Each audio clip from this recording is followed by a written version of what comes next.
Question number 16, কারা কোন স্কুলের জন্য যোগ্য? ছেলেরা কেবলমাত্র ছেলেদের স্কুল ও কোয়েড স্কুলে যোগ্য, মেয়েরা মেয়েদের স্কুল, কোয়েড স্কুল ও ছেলেদের স্কুল তিনটে ক্ষেত্রেই যোগ্য। নাম্বার 17, এই পদের বিজ্ঞপ্তি নাম্বার কত? বিজ্ঞপ্তি নাম্বার নিচে উল্লিখিত হলো, তোমরা দেখে নাও। কোশ্চেন নাম্বার 18, পরীক্ষার সম্ভাব্য তারিখ। সেপ্টেম্বরের প্রথম সপ্তাহে পরীক্ষা হওয়ার সম্ভাবনা, অক্টোবরের চতুর্থ সপ্তাহে লিখিত পরীক্ষার ফল বেরোবে, নভেম্বরের ফার্স্ট থেকে থার্ড উইক বা প্রথম থেকে তৃতীয় সপ্তাহের মধ্যে ইন্টারভিউ হবে, নভেম্বরের 24 তারিখে চূড়ান্ত ফল বেরোবে এবং 29শে নভেম্বর থেকে কাউন্সেলিং শুরু হবে, যদিও দিনক্ষণ প্রয়োজন অনুসারে কিছুটা পরিবর্তন হতেই পারে। কোশ্চেন নাম্বার 19, অ্যাকাডেমিক স্কোরে কে কত নাম্বার পাবে?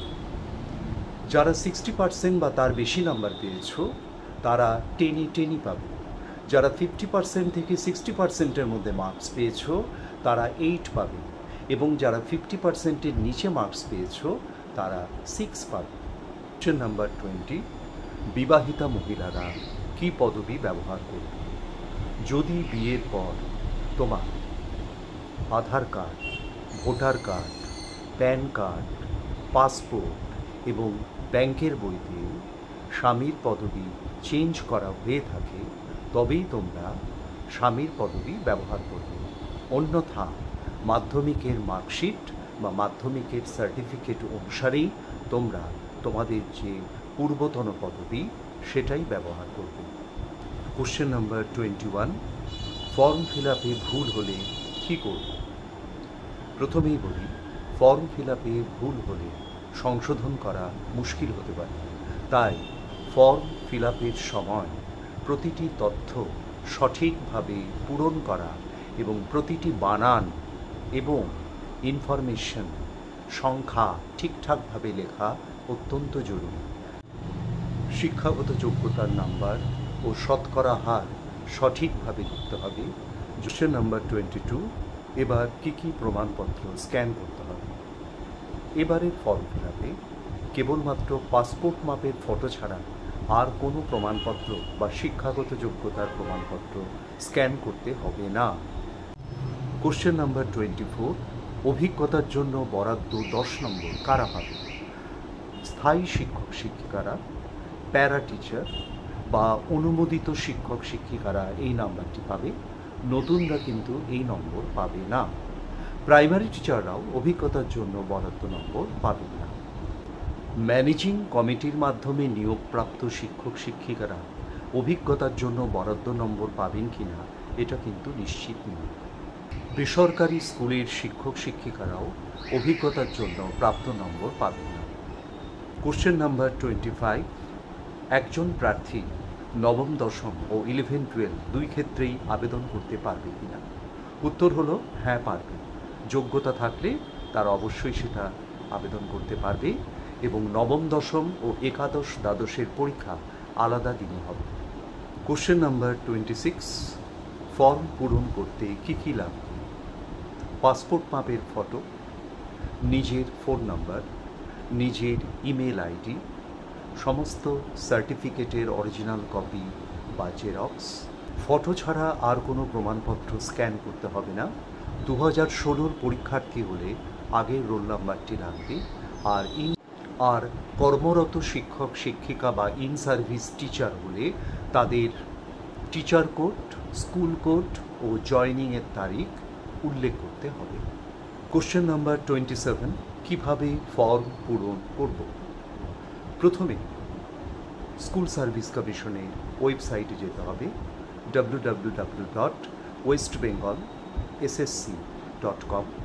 নতুন পরীক্ষার্থীরা ওয়েবসাইটে গিয়ে রেজিস্টারে গিয়ে ফর্ম পূরণ করুন।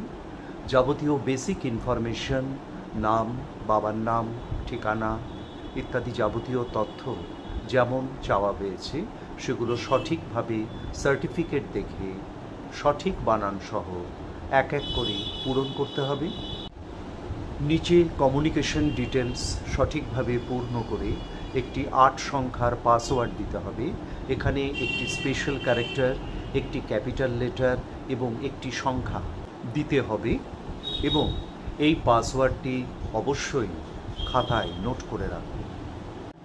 এরপর রেজিস্টারে ক্লিক করলেই ক্যান্ডিডেটস আইডি স্ক্রিনে ভেসে উঠবে, সেটি তোমার মোবাইল নম্বর ও ইমেল আইডিতেও চলে আসবে। এরপরে অ্যাপ্লাই নাওতে গিয়ে তুমি লগ ইন করবে এবং সেখানে তোমার ক্যান্ডিডেটস আইডি, পাসওয়ার্ড এবং তোমার মোবাইল নম্বর চাইবে। এরপরে ড্যাশবোর্ডে গিয়ে পরপর 6খানা স্টেপ সঠিকভাবে পূরণ করতে হবে। প্রথম স্টেপ, ইমেজ আপলোড। তোমার পাসপোর্ট মাপে রঙিন ফটো 60 কেবির মধ্যে জেপিইজি ফরম্যাটে স্ক্যান করে নেবে। ফটোর নিচে সই করবে। সই ক্যাপিটাল লেটারে বা ব্রিফ হবে না, নর্মাল সিগনেচার, ফুল সিগনেচার। এরপর তোমার মেল আইডি ভেরিফিকেশন হবে। সেখানে ক্লিক করলে তোমার ইমেলে একটি ওটিপি যাবে। ওটিপি সঠিকভাবে পূরণ করলে তোমার ভেরিফিকেশন কমপ্লিট হবে। তারপর আবার ড্যাশবোর্ডে ফিরে এসো। তৃতীয় ধাপ, মোবাইল ভেরিফিকেশন। তোমার মোবাইল ফোনে ওটিপি যাবে, সেটিও সঠিকভাবে পূরণ করে এই ভেরিফিকেশন সমাপ্ত করে ড্যাশবোর্ডে ফিরে আসবে। চতুর্থ ধাপে প্রোফাইল স্ট্যাটাস সম্পূর্ণ করতে হবে। এখানে ক্লিক করলে তুমি এ পর্যন্ত যে যে তথ্য পূরণ করেছো সেগুলো আবার ভেসে উঠবে। এখানে এডুকেশন ডিটেলস নিখুঁতভাবে দেবে। সব তথ্য যাচাই করে নিয়ে সাবমিট অপশানে ক্লিক করে দেবে। স্টেপ 4-এ ক্লিক করলেই ফাইনালাইজ সাবমিশন পাবে। সেখানে ক্লিক করার আগে অ্যালার্ট অপশান থাকবে, খুব সাবধানে আরেকবার সব কিছু যাচাই করে নেবে। এরপর কনফার্ম ফাইনালাইজেশন করলে যাবতীয় ডিটেলস, অ্যাপ্লিকেশন ডিটেলস পরপর চলে আসবে। পঞ্চম ধাপ 2016 সালের পরীক্ষার্থী ও ইন সার্ভিস টিচারদের জন্য, এটা নতুনদের জন্য নয়। এরপর ভেন্যু সিলেক্ট করে সাবমিটে গিয়ে ক্লিক করো।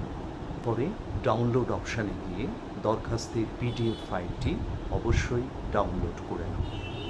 ষষ্ঠ ধাপে অনলাইনে পেমেন্ট করতে হবে, ডেবিট কার্ড, ক্রেডিট কার্ড বা নেট ব্যাঙ্কিংয়ের মাধ্যমে। কোশ্চেন নাম্বার 28, ওবিসি প্রার্থীদের ক্ষেত্রে সরকারের শেষ নির্দেশ কী?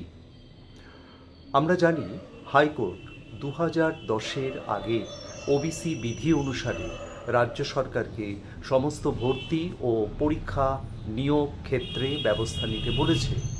কিন্তু যারা একাধিক ফর্ম ফিল আপ করেছো এবং প্রত্যেকটি ক্ষেত্রেই ফি প্রদান করেছো, তাদের প্রতিটি দরখাস্তই বৈধ থাকবে। কোশ্চেন নাম্বার 29, অবশিষ্ট প্রশ্নাবলী। যারা মিউচুয়াল ট্রান্সফার নিয়ে অন্যান্য স্কুলে গেছেন তারা জয়নিং ডেট হিসাবে প্রথম স্কুলের জয়নিং ডেট দেবেন। 2016 সালের পরীক্ষা দিয়ে যারা চাকরি পেয়েছিলেন তারাই কেবলমাত্র বয়সের ছাড়ের সুযোগ পাবে, কিন্তু যারা বঞ্চিত বা চাকরি পায়নি তারা কিন্তু বয়সের ছাড়ের সুযোগ পাচ্ছে না। যারা ফটো আপলোড করেছো কিন্তু ফটোর নিচে সই করনি, তারা আবার নতুন করে ফর্ম ফিল আপ করে ফটো আপলোড করো। যারা ফর্ম সাবমিট করেছো কিন্তু পেমেন্ট করতে পারছো না, তারা আবার নতুন করে ফর্ম ফিল আপ করো এবং পেমেন্ট করো। 30, এই শেষ প্রশ্নে অনেকের অসংখ্য প্রশ্ন এই বিষয়ে যে রাজ্য সরকারের এই নিয়োগ বিধিতে সুপ্রিম কোর্টের কোন কোন রায়ে অবমাননা হয়েছে। প্রথমত, পরীক্ষাটা সীমাবদ্ধ রাখতে বলেছিল 2016 সালের পরীক্ষার্থীদের ক্ষেত্রে। সুপ্রিম কোর্টের রায়ে 2016 সালের পরীক্ষা বিধি ও সিলেবাস অনুসারেই পরীক্ষা নেবার কথা বলা হয়েছিল, কিন্তু রাজ্য সরকার কিছু নতুন বিধি চালু করেছে। যেমন 2016 সালে এমসিকিউ পরীক্ষায় নাম্বার ছিল 55, এখন সেটাকে করা হয়েছে 60। 35 মার্কস ছিল অ্যাকাডেমিক স্কোরের ক্ষেত্রে, সেটাকে এখন করা হয়েছে 10। এবং কিছু নতুন নতুন বিষয় সংযোজন করা হয়েছে, যেমন এক্সপিরিয়েন্স মার্কসের জন্য 10 মার্কস এবং লেকচার ডেমনস্ট্রেশনের জন্য 10 মার্কস। চতুর্থত 2016 সালের পরীক্ষাতে একাডেমিক মার্কসে মাধ্যমিক, উচ্চ মাধ্যমিক, গ্র্যাজুয়েট, পোস্ট গ্র্যাজুয়েট প্রত্যেকটির জন্য পৃথক নাম্বার ছিল, কিন্তু এবারে অ্যাকাডেমিক স্কোরে কেবলমাত্র গ্র্যাজুয়েট ও পোস্ট গ্র্যাজুয়েট মার্কসকেই মান্যতা দেওয়া হয়েছে। পঞ্চমত, নতুন ও পুরনোদের জন্য নাম্বার ডিভিশন আলাদা হয়েছে, অর্থাৎ নতুনরা প্রতিযোগিতা শুরু করছে 90 নম্বরে আর পুরনোরা 100 নম্বরে, অর্থাৎ তারা 10 নম্বরে এগিয়ে থাকছে, যেটা কোনো কম্পিটিটিভ এক্সামের আইনের পরিপন্থী। ষষ্ঠত, রাজ্য সরকারের যোগ্য এবং অযোগ্যের নির্দিষ্ট তালিকা প্রকাশ্যে আনা উচিত ছিল। এই পরীক্ষার জন্য তুমি নিজেকে কিভাবে তৈরি করবে? সময় সংক্ষিপ্ত, তোমরা 3 থেকে 4 মাস সময় হাতে পেতে পারো। প্রথমেই বলি, এসএলএসটি পরীক্ষার যে ধরন সেটা আগের আরএলএসটি পরীক্ষার তুলনায় সহজ। বামফ্রন্ট আমলে যে স্কুল সার্ভিস পরীক্ষাগুলো হতো সেটা পরীক্ষা হিসাবে অধিকতর গ্রহণযোগ্য ছিল এবং সেক্ষেত্রে উপযুক্ত শিক্ষক নির্বাচনেও সুবিধা হতো, কারণ সেই পরীক্ষায় অবজেক্টিভ এবং ডেসক্রিপটিভ উভয় পার্টি ছিল। কিন্তু বর্তমান এসএলএসটি পরীক্ষায় শুধুমাত্র অবজেক্টিভ এমসিকিউ টেস্ট, 60 নম্বরের নির্দিষ্ট বিষয়ের উপর পরীক্ষা, অন্য কোনো বিষয় অর্থাৎ ইংলিশ, ম্যাথ, জেনারেল নলেজ বা রিজনিং এগুলো তোমাদেরকে এই পরীক্ষায় দিতে হচ্ছে না।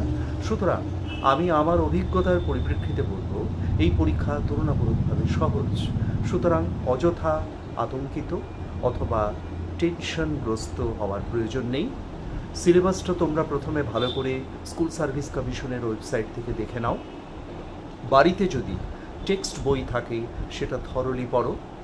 যদি টেক্সট বই না থাকে এই মুহূর্তে একাধিক টেক্সট বই কেনা বা জোগাড় করা সম্ভব হলে করে নাও, নতুবা সহজ উপায়, এই মুহূর্তে বাজারে প্রচুর গাইড বই বেরিয়ে গেছে।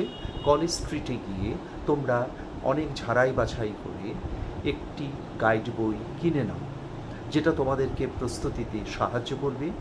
এর সাথে অতিরিক্ত হিসাবে যারা নেট বা সেটের সিলেবাস অনুসারে তৈরি গাইড বইকে ফলো করতে পারবে তারা অধিকতর উপকৃত হবে। কিন্তু এই মুহূর্তে স্বকীয় প্রস্তুতি নিতে হবে।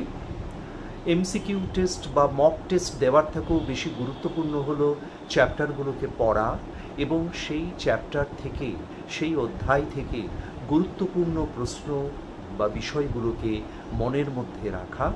সেজন্য এক বা একাধিক বই তোমরা কিনতে পারো এবং কিনে সেগুলো নিজেরা ভালো করে পড়া শুরু করো।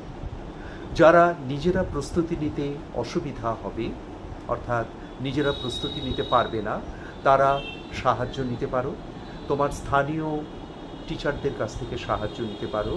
এছাড়াও অসংখ্য ব্যক্তি, অসংখ্য ছাত্রছাত্রী তারা আমার সাথে যোগাযোগ করে আমার প্রতিষ্ঠানে নিজেদেরকে তৈরি করা শুরু করেছে।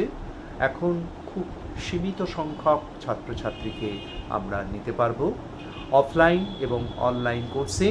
সেক্ষেত্রে তোমাদের যোগাযোগ করতে হবে নিচে দেওয়া ফোন নম্বরে। কিন্তু এক্ষেত্রে আমরা ক্র্যাশ কোর্সের তুলনায় যারা কম্বাইন কোর্সে আগ্রহী তাদেরকে আমরা অগ্রাধিকার দেব। কম্বাইন কোর্স অর্থে school service combine course, school service এবং আগামী দিনে প্রকাশিতব্য গ্রুপ সি ও গ্রুপ ডি এই উভয় পরীক্ষার প্রস্তুতি যারা নিতে চায়। এছাড়াও অল কম্বাইন্ড অর্থাৎ যারা পিএসসি, ডাব্লিউবিসিএস বা অন্যান্য পরীক্ষাও দিচ্ছে এই পরীক্ষার সাথে, তাদেরকেই আমরা অগ্রাধিকার দেব। শেষে বলি, এই পরীক্ষাটির ভবিষ্যৎ অনিশ্চিত, যদিও একটাই আশার কথা, সুপ্রিম কোর্টের নজরদারিতে এই পরীক্ষাটি হবে। সেজন্য আশা করব সুপ্রিম কোর্ট এক্ষেত্রে কোনো অন্যায় হতে আর দেবে না। যদিও রাজ্য সরকার যে নিয়োগ বিধি তৈরি করেছে তাতে স্বচ্ছতা না থাকায় ভবিষ্যতে সমস্যার সৃষ্টি হতে পারে। শেষ উপদেশ একটাই, ঘরের একটি জানলা খোলা রাখলে চলবে না, একাধিক জানলা খোলা রাখতে হবে, অর্থাৎ অনেক অপশান রাখতে হবে। তোমরা শুধুমাত্র স্কুল সার্ভিস পরীক্ষার কথা মাথায় রেখো না, এছাড়াও পাবলিক সার্ভিস কমিশন বা সেন্ট্রাল গভর্নমেন্টের বিভিন্ন পরীক্ষা দিতে হবে, বিশেষত যাদের বয়স আছে, যদি ভবিষ্যতে সরকারি চাকরিকে নিশ্চিত করতে চাও, এবং সেক্ষেত্রে সামগ্রিক বা সম্পূর্ণ প্রস্তুতির জন্য আমার সাথে সরাসরি যোগাযোগ করতে হবে। আমার প্রতিষ্ঠানের ঠিকানা হলো এয়ারপোর্ট 1 নম্বর গেট, 43/1 বিবেকানন্দ সরণি, পোস্ট ইটালগাছা, দমদম, কলকাতা 79। ল্যান্ডমার্ক হলো রামকৃষ্ণ ক্লাবের পাশে।